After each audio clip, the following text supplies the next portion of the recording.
Good day. This is Engineer Paramedic John Russ, and I will be presenting today's training bulletin on the Rae Systems ToxiRae 3 carbon monoxide single gas monitor.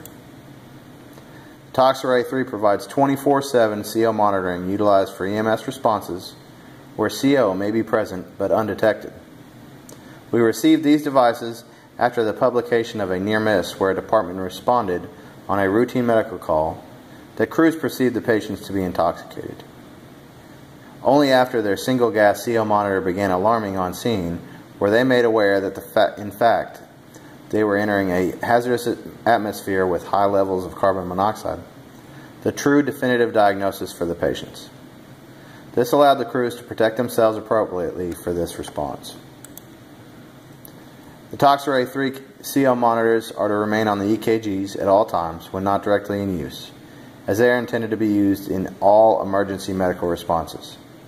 However, these devices may also be used in other responses where single gas CO monitoring may be useful. Some of the ToxiRae 3 specifications include a measuring range from 0 to 1,999 parts per million.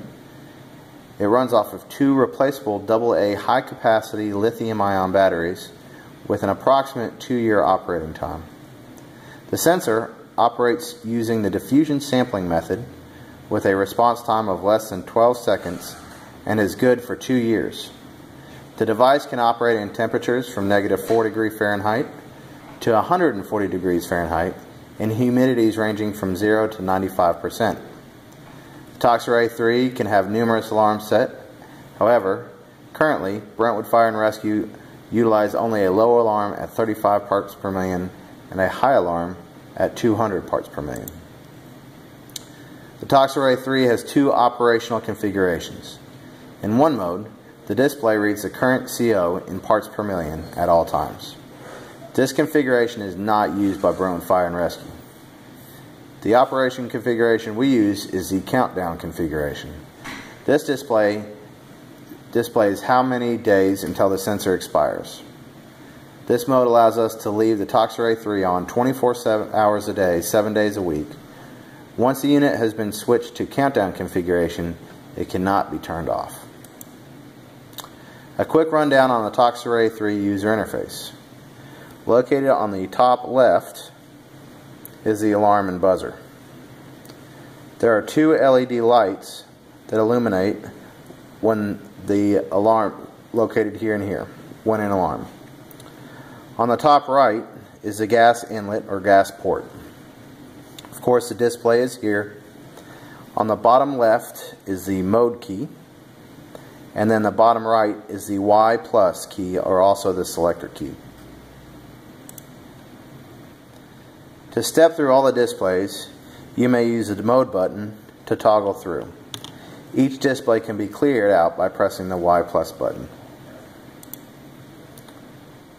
Of course, the main display tells you how many days the ToxiRae 3 sensor until the ToxiRae 3 sensor expires.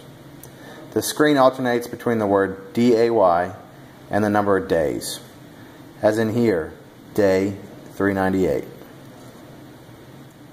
If the bump or calibration due date has passed, bump or cal will flash directly underneath the battery indicator and periodically beep.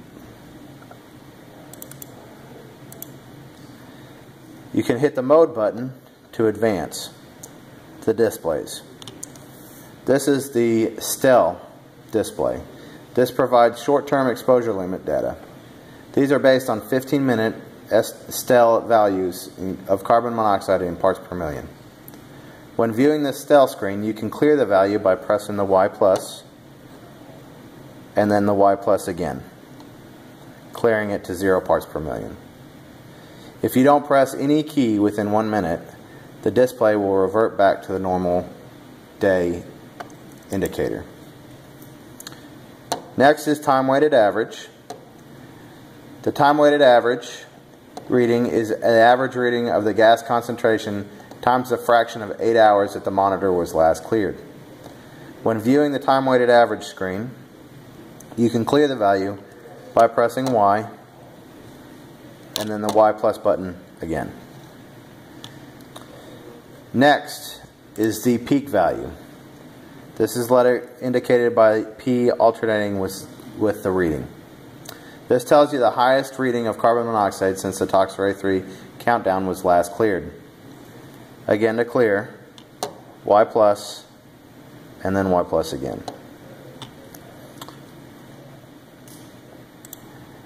There is a history of 10 separate alarms, or 10 different events, that is stored in this carbon monoxide detector.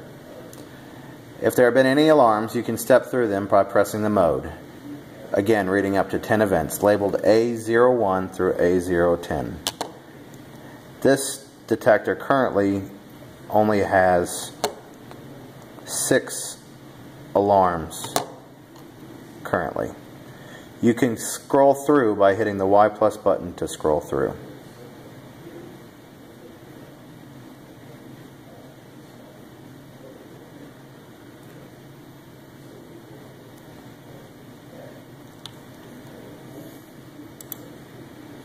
Again, Brentwood Fire and Rescue currently only operate the low and high CO alarms.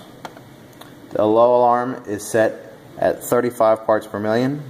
The high alarm is set at 200. Other alarms, including stale and time-weighted average, can be turned on, however, currently are turned off for our applications. A few other common alarms that may be present, of course, is a low battery alarm. This will be indicated with the battery indicator being blank or showing just the outline of the battery, along with BAT flashing, BAT flashing, with a periodic audible chirp. When the monitor is due for calibration, CAL will be indicated, as you can see in this alarm, in the top left corner there, and an audible chirp will periodically be present. If the monitor is due for bump test, bump will be present below the battery indicator, along with a periodic audible chirp. Should for some reason the sensor fail, the display will show an E01 over the entire display, which means that we have had a sensor failure.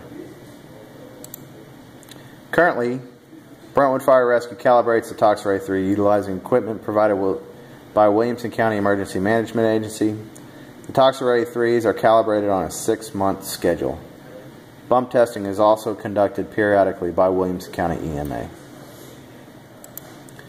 This concludes our training bulletin for the ToxiRae 3 CO monitor. If you'd like more information, please feel free to check out the ToxiRae 3 User's Manual located online, or on the Rae Systems ToxiRae 3 product website. You can also go through the training bulletin PowerPoint located in Power DMS and on the L drive. Thank you for your time.